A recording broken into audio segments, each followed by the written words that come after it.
Folks, welcome back to Friday. It is Fire Friday, where I, August, handle some spicier, more controversial topics. And today we are actually handling a topic that is a bit more serious. It is the Don't Say Gay bill. Yesterday, Florida's House of Representatives passed a bill commonly known as the Don't Say Gay bill. It is number 1557. It would create a controlled environment for the schools that young children go to, namely the ones who are in kindergarten through third grade, controlling the conversations around sexuality and gender in the classroom. It would require, not just encourage, but require teachers and school staff to report any kind of coming out that children would do in school, or any kind of conversations they would have about sexuality and gender, which is kind of private, you know? Though 7 of Florida's Republicans actually voted against it, the bill passed by a vote of 69 to 47. Those in favor of Bill 1557 say that it would help the classroom, that it would help students come to conversations about sexuality and gender at an appropriate age, which is interesting. It's an interesting opinion. The concern tends to be for a lot of these parents, what if my child is confused? What if my child doesn't know what they want and hasn't made the right decision? People don't see trans people and think, that's a lifestyle that I'd like to pursue. That that difficult, lonely road. Let me pursue that. Yeah, let me pursue that. I don't think that's what's happening. But let's entertain this for a second. Let's say that your child has seen some program on television, has heard somewhere something about some friend who was trans at one time or decided to change their gender for some reason, and now they just are on a trend of trying to be something they're not. Let's say that's true. Let's say that your child comes to you and says, Mom, Dad, I would like to take the next steps in my transition at the age of whatever kindergarten age is till third grade age. That's about 6, 5 years old to 9, 10, okay? Let's say that happens. Let's say. What is the next step? The next step is actually just hormone blockers. Yep. It's just a medication that will prevent your kid from going through puberty. That's it. It just elongates the time period in which they have to decide and to choose and to realize. And quite frankly, it gives them the time to experience what it's like to keep certain hormones and to not have to go through puberty the first time and then have to detransition, essentially, to go through puberty the second time, because that's what I did. I had to go through puberty once, and then I went through puberty again. Would I recommend it for anyone? No. Would I do it again if I had to? Yes. Actually, in 1994, transsexualism was deemed wrong and not the right term. It's actually called gender dysphoria in young adults and children, as well as adults. That is the diagnosis, because being transgender is not a mental illness, believe it or not. We're just people. We're just people with lots of dysphoria. Some of us don't have dysphoria. But speaking as a transgender person who grew up in a home that was not accepting of me being transgender or gay at all, because first, before I came out as transgender, I came out as bisexual, and then I came out as lesbian, and then I came out as non-binary. So people don't always go straight to transgender. It doesn't always happen that way. However, I think a lot of people assume that if your child is transgender, they immediately want some sort of surgery, which actually is not legal in most areas for people under the age of 18. Most surgeons will not perform surgery on minors, so that's usually not actually a legitimate concern. That's a piece of misinformation. Another piece of misinformation is that there will be lots of hormones that your child will go on. Well, kindergarten through, third grade, you're not really in puberty yet, so you shouldn't be having very many hormones in your body in that way at all. So what actually happens is you go on hormone blockers, which is just prolonging the period of time that you don't have those hormones coursing through your body as a young adult. There's a lot of misinformation going around about what would happen to that child, because what would happen to that child is not immediate surgery, it's not immediate hormone replacement therapy, it's just a hormone blocker. Hormone blockers have been used safely on children for decades in the States and internationally. There's no part of the transition that these children will actually be able to access at this age legally that is permanent. Okay?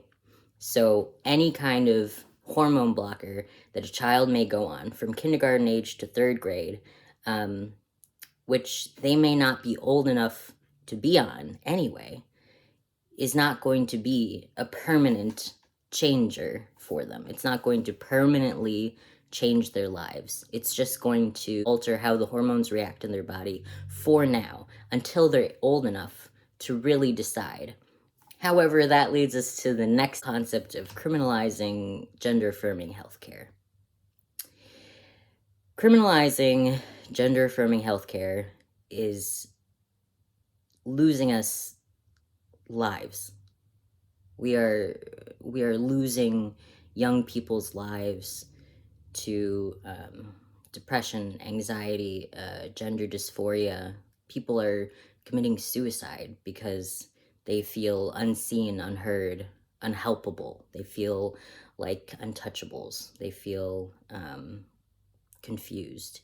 And no regulation of whether or not they're able to talk about it at school, able to feel safe talking about it, is going to make the problem go away.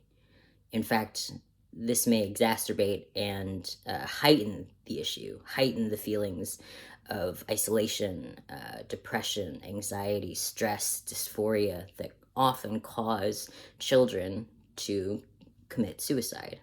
As a person who attempted at a very young age, I know that it's not actually as uncommon as we think. We think that doesn't really happen to people like us until it happens. And then it's too late, isn't it? According to the American Medical Association, the American Academy of Adolescent Psychiatry, as well as the American Academy of Pediatrics, all of them would like to tell you, all of them are of the opinion that gender-affirming healthcare has the potential to be life-saving. Okay? If you look at the rates of suicide for these children who are going through things such as questioning their gender and their sexuality at a very young age, the suicide rates are high. The DSM does not, in fact, consider being transgender or transgenderism as a disease, as a mental health problem. However, they do deem suicide, depression and anxiety in that light.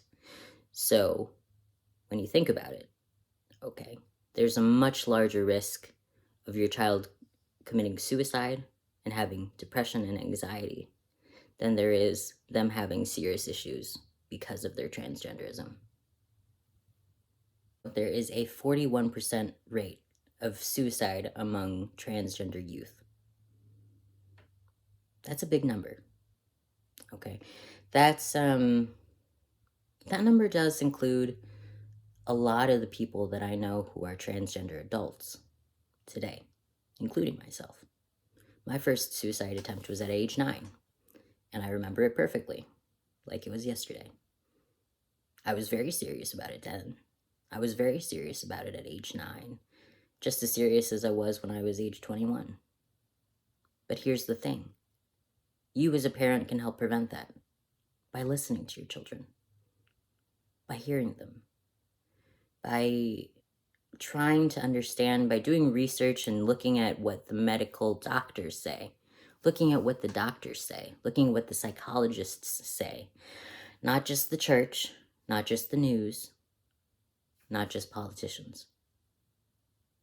According to the American Psychological Association, children know their gender identity around ages 3 to 5, and that they can figure out if they're transgender at any time. A lot of people are saying that transgender children are too young to know, to decide, but that's to imply that being transgender is a decision. Or being gay, or being lesbian, being bisexual, any of the above. And it's not. It's just something that you're born with. But even if you don't believe that, and you're a parent and your kid comes to you and says, "Mom, Dad, I'm transgender," I hope that you have the decency to listen to your child. I hope that you're able to sort of put a hold on any biases or any prejudice that you may have against the transgender community and listen to your child. This is your child.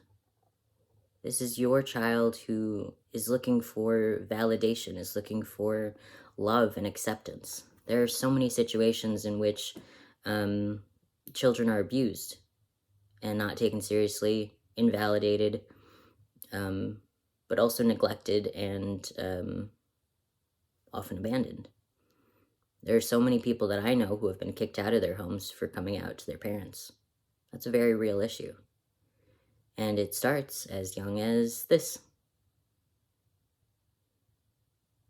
And it's not right. It's not fair for the kids. But it is the world that we live in. And I hope that if you're watching this and you're transgender and you're young, that you know that there's nothing wrong with you. You're not a bad person. You're not messed up. You're not broken. You're not wrong. You are who you say you are. This is your life. This is your identity. This is who you are. And there are people out there who will support you. There's a huge, loving, beautiful community out here just waiting to welcome you with open arms. I'm going to link some resources down in the description box, okay? If you are transgender or gay or bi or anything and you need anything, okay? Please be well. Please take care of yourself. Thank you.